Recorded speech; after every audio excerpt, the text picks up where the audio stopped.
Imagine places on our planet so dangerous, so secretive, or so protected that even setting foot near them could cost you your life. These are not the familiar landscapes of our world, but hidden pockets, jealously guarded by nature and by humankind.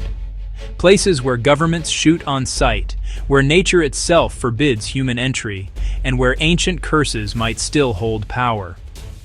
These are realms of extreme peril and profound mystery, where the rules of our everyday existence simply do not apply. They are the last true frontiers, locked away from prying eyes for reasons both terrifying and profound. These aren't just stories from adventure movies, conjured from the minds of storytellers. They're real locations that exist right here on Earth, dotted across our continents and oceans like forbidden jewels. From islands ruled by uncontacted tribes who greet visitors with a hail of arrows, to top-secret military installations shrouded in enigma, to vaults holding the very keys to our civilization's survival. Each one holds a story, a warning, a secret that it is determined to keep. The desire to explore is a fundamental human instinct, but these places challenge that very notion, forcing us to ask if there are doors that should never be opened. Our planet still cradles immense secrets within its folds, and some are guarded more fiercely than any treasure. Tonight, we're embarking on a journey to 10 of the most forbidden places on Earth. We will travel, in spirit, to the edges of the known world and beyond, peering over the fences and across the shores of locations that are strictly and often lethally off-limits. We will explore why they are so heavily protected and what wonders or horrors they might conceal. Prepare yourself, for the world you thought you knew is about to reveal its most hidden and most dangerous face. Our journey begins in the Bay of Bengal, in the Andaman Islands, with a place that seems torn from the pages of prehistory North Sentinel Island. It is a small forested landmass, but it is home to one of the most isolated human populations on the planet. The Sentinelese people have lived here for an estimated 60,000 years, their way of life almost entirely untouched by the modern world. They are a living link to our ancient past, a people who have consciously and violently rejected all contact with outsiders. Their isolation is not an accident of geography. It is a fiercely defended choice, a testament to their desire to remain undisturbed. Any attempt to approach the island is met with immediate and unwavering hostility. Fishermen who have strayed too close, helicopters flying overhead, and even humanitarian missions following the 2004 tsunami have all been greeted by a volley of arrows and stones. The Sentinelese are hunter-gatherers, and their skill with the bow is legendary and lethal. The Indian government, which has jurisdiction over the island, has learned to respect this boundary.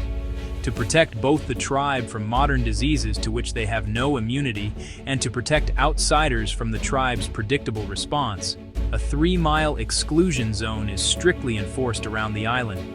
It is, in effect, a sovereign nation of its own, protected by its own formidable defenses. The tragic story of John Allen Chau in 2018 serves as a stark and modern reminder of this isolation. The young American missionary, driven by a desire to make contact, repeatedly violated the exclusion zone, only to be met with the same fate as others before him.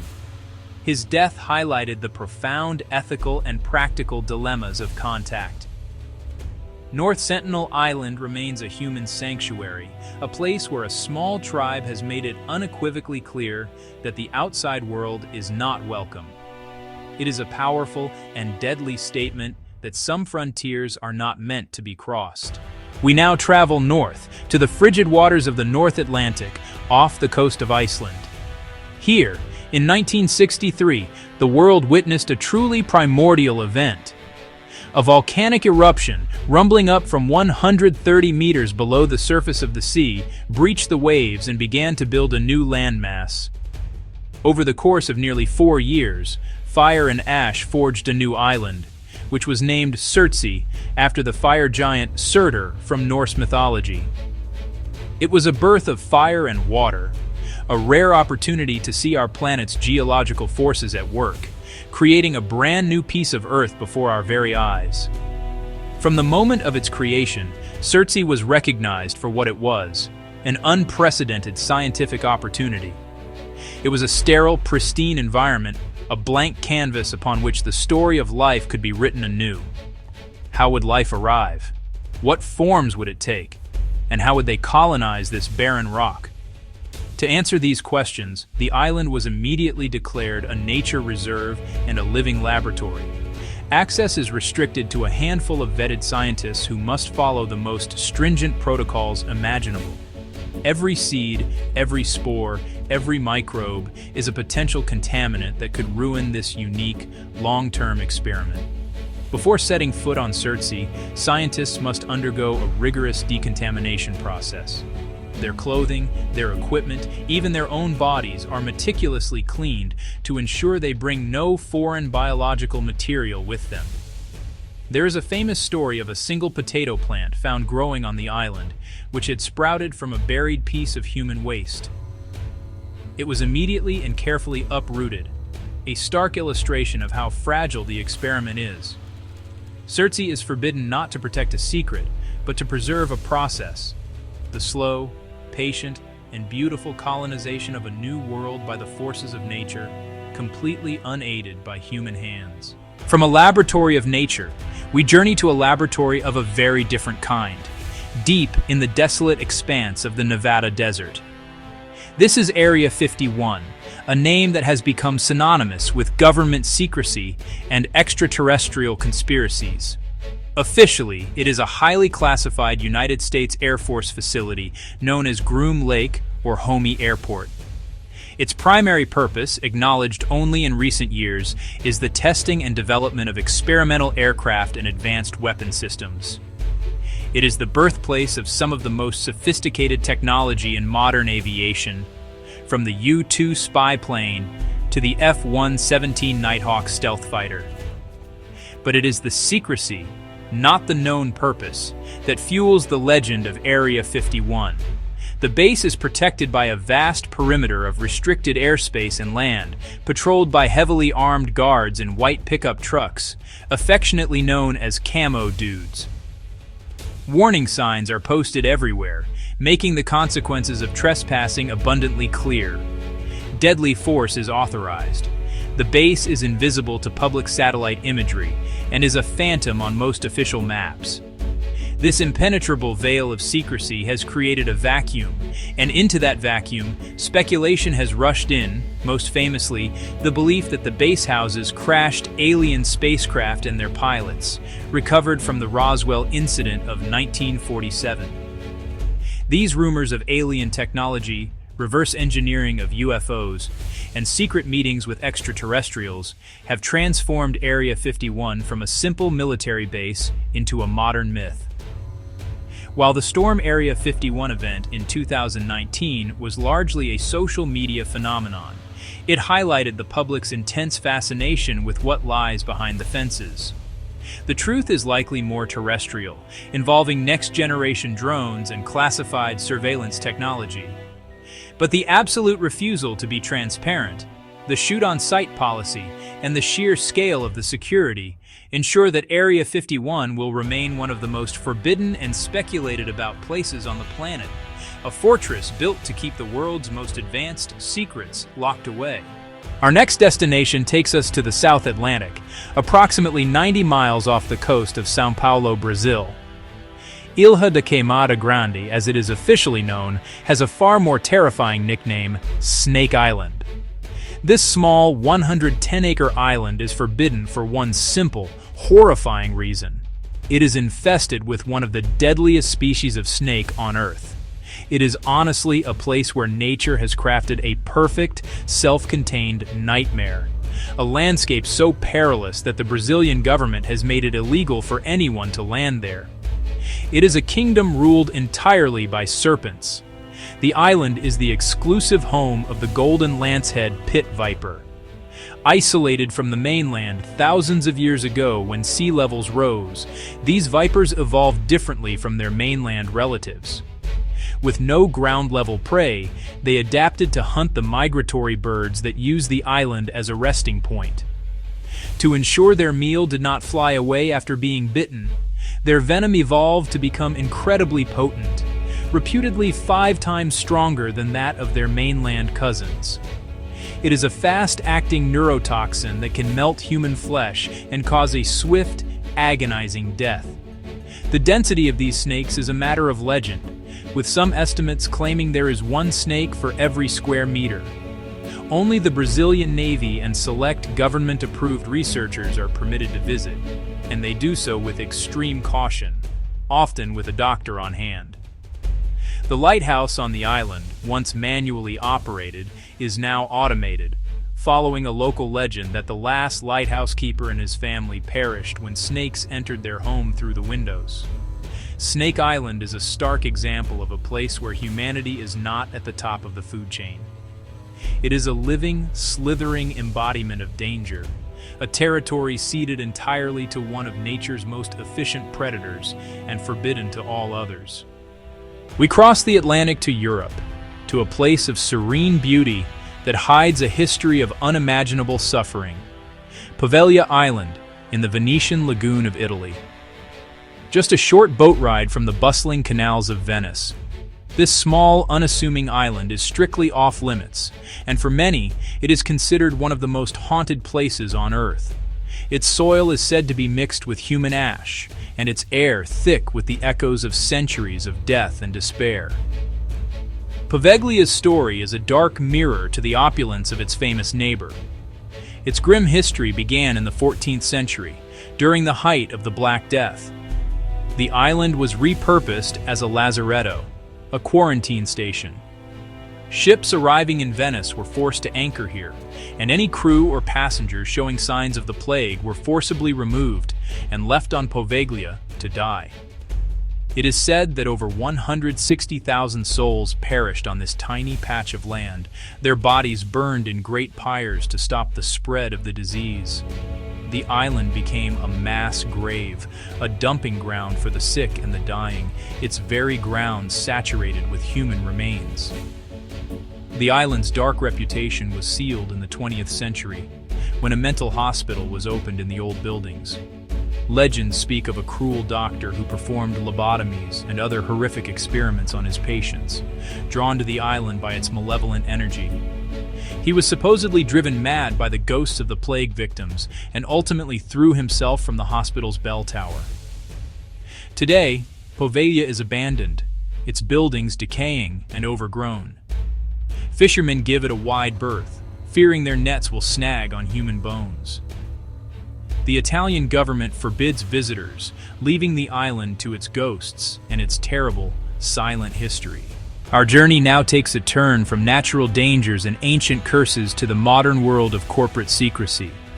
We travel to Atlanta, Georgia, in the United States, to the home of one of the most recognizable brands on the planet, Coca-Cola. Here, within the World of Coca-Cola Museum, lies a place that is, in its own way, as forbidden as any secret military base. It is the vault of the secret formula, a high-tech fortress designed for a single purpose, to protect a 130-year-old recipe. It is perhaps the most famous and most valuable trade secret in history. The formula for Coca-Cola, known as Merchandise 7X, is a closely guarded piece of intellectual property. For decades, the written recipe was kept in a bank vault, accessible only by a vote of the company's board of directors.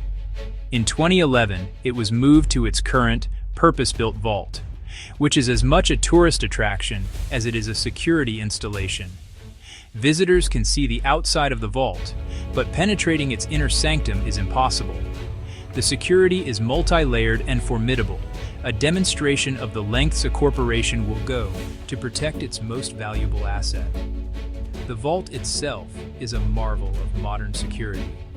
It is protected by a steel door several feet thick, a numerical keypad, a hand geometry scanner, and is under 24/7 surveillance by armed guards. The chamber is surrounded by a cage of reinforced steel bars and motion detectors. Legend holds that no more than 2 executives know the full formula at any one time, and they are forbidden from traveling on the same plane. While you can get close, the heart of the vault remains one of the most inaccessible places in the world, a testament to the power and paranoia of modern capitalism. From a vault protecting a corporate secret, we travel to one that protects the future of humanity itself. Our destination is deep inside the Arctic Circle, on the remote Norwegian archipelago of Svalbard. Here, blasted into the side of a frozen mountain, is the Svalbard Global Seed Vault. It is often called the Doomsday Vault, and its mission is as simple as it is vital: to act as a final, secure backup for the world's food supply. It is a library of life, a fail-safe designed to protect the genetic diversity of our planet's crops from any conceivable global catastrophe. The location was chosen with meticulous care. The Arctic permafrost provides natural refrigeration, keeping the seeds viable even if the power fails. Its remote location protects it from civil strife and war, and it is situated high enough on the mountainside to remain safe, even if the polar ice caps were to melt completely. The vault is built to withstand nuclear blasts, massive earthquakes, and the passage of centuries. It is not a gene bank for daily use, but a repository of last resort. It is a gift from our generation to all who will come after. Access to the vault is incredibly restricted. Only a handful of people have the keys, and seeds can only be deposited or withdrawn by the organizations that originally placed them there. The vault holds over 1 million unique seed samples, representing a staggering variety of crops from almost every country on Earth.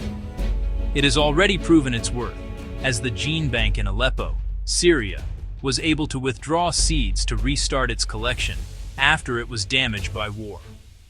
The Svalbard Vault is forbidden to the public, not to hide a secret, but to guard a promise that no matter what befalls us, we will have the ability to begin again. We now journey back in time to ancient China and to a place of immense historical significance that has remained sealed for over 2 millennia. This is the mausoleum of Qin Shi Huang, the first emperor of China, who died in 210 BC. He was the man who unified the warring states, began the Great Wall, and created a legacy of both astounding achievement and ruthless tyranny. His final resting place, located near the city of Xi'an, is a vast underground necropolis, a palace complex designed to house him and his court in the afterlife. And at its heart, the central tomb chamber remains deliberately and completely unexcavated. The part of the complex that the world knows is, of course, the astonishing terracotta army. Thousands of life-sized, individually detailed statues of soldiers, chariots, and horses, buried to protect the emperor in the afterlife. This army is merely the outer guard of the tomb. Ancient texts, written by the historian Sima Qian, describe a central burial chamber of unimaginable splendor.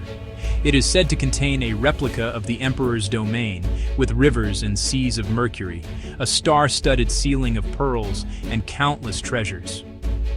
It is also said to be protected by automated crossbows designed to fire on any intruders. The Chinese government, out of profound respect for the deceased emperor and for the site itself, has forbidden any excavation of the central tomb. There are also immense practical concerns. The high concentrations of toxic mercury, as confirmed by soil samples, make excavation incredibly hazardous. Furthermore, current archaeological technology is not advanced enough to ensure that the tomb's delicate contents, silks, texts, and other organic materials, could be preserved once exposed to the air. And so, the emperor sleeps on, surrounded by his silent army and his rivers of mercury, his final secrets kept safe from the modern world. Our 9th location is perhaps the most secretive on this list, a place that is forbidden not by geography or ancient curses, but by one of the most repressive regimes on Earth. We are going to North Korea, to a shadowy entity known only as Room 39 or Bureau 39. It is not a single room, but a secretive department of the North Korean government, thought to be located within a ruling Workers' Party building in the capital, Pyongyang. Its purpose is to procure and manage a secret slush fund for the country's leadership, operating entirely outside the official state economy. Room 39 is believed to be the engine of the Kim dynasty's power, providing the foreign currency needed to fund their nuclear program, buy the loyalty of high-ranking elites, and maintain a life of luxury for the ruling family. It allegedly generates this income through a web of illicit and semi-illicit activities. These are rumored to include everything from counterfeiting U.S. currency, so-called super dollars, to the production and trafficking of illegal drugs like methamphetamine, to arms sales, and even insurance fraud. It is, in essence, a state-sponsored criminal enterprise. Because of the extreme secrecy of the North Korean state, concrete information about Room 39 is scarce, pieced together from the testimonies of high-level defectors. It is said to control a network of over 100 trading companies, banks, and other businesses, both at home and abroad. It is a forbidden place in every sense of the word. Its location is secret, its activities are illegal, and its very existence is officially denied. To get close to it, or to know its inner workings, is to be at the very center of one of the world's most dangerous and unpredictable regimes. For our final forbidden place, we travel to the Dordogne region of southwestern France, to a site that holds some of the most precious treasures of human culture, the Lascaux Caves. Discovered in 1940 by 4 teenagers and their dog, this cave complex contains a breathtaking gallery of prehistoric art. Over 600 paintings adorn its walls and ceilings, depicting the world as it was 17,000 years ago. There are magnificent bulls, stampeding horses, graceful deer, and mysterious abstract signs, all painted with a skill and vibrancy that is utterly astounding. It is a Sistine Chapel of the Stone Age. Following its discovery, the cave was opened to the public in 1948 and quickly became a major tourist attraction. But this exposure proved to be a catastrophe. The constant stream of visitors, up to 1,200 a day, dramatically altered the cave's delicate microclimate. The carbon dioxide from human breath, the heat from bodies and lighting, and the introduction of foreign spores and bacteria began to damage the ancient paintings. Lichens and crystals started to grow on the walls, and the vibrant colors began to fade. The art that had survived for millennia was being destroyed in mere decades. In 1963, in a painful but necessary decision, France's Minister of Culture, André Malraux, ordered the cave to be permanently closed to the public. A sophisticated monitoring system was installed to stabilize the climate, and a war against invasive fungi and bacteria began, a war that continues to this day. To allow people to experience its wonders, an exact replica, Lascaux II, was built nearby, and later, the more comprehensive Lascaux IV. The original cave is now forbidden to all but a handful of scientists who enter for only a few minutes at a time. Lascaux is now a patient in intensive care, sealed off from the world so that humanity's first great masterpiece might survive. Our journey to the world's most forbidden places is at an end. We have stood at the edge of uncontacted civilizations, peered into the heart of a planetary nursery, and glimpsed the fortresses that guard the secrets of governments, corporations, and our collective human future. From the lethal bite of the golden lancehead to the silent gaze of a terracotta soldier, we have seen that our planet is not an open book. It is a world of locked doors, hidden chambers, and sacred grounds, places where humanity is either not welcome or not yet worthy. These 10 locations are merely a sample of the unseen world. There are countless other military bases, private islands, and religious sites that remain veiled in secrecy. Each one poses a fundamental question about our relationship with our world. What is the line between exploration and intrusion? Between preservation and secrecy? The answers you're about to discover will leave you questioning just how much of our planet remains truly unknown and whether some secrets are meant to stay buried forever. The impulse to know is powerful, but a greater wisdom may lie in knowing what to leave alone. As we retreat from these forbidden frontiers, we are left with a sense of both wonder and humility. Wonder at the mysteries that still exist, and humility in the face of forces, be they natural, ancient, or man-made, that are far greater than ourselves. The world is larger and more complex than we can ever fully comprehend. And perhaps it is the existence of these forbidden places, these pockets of the unknown, that keeps the spirit of true adventure alive, reminding us that there are still dragons on the map, and that some treasures are most valuable when they are left unfound.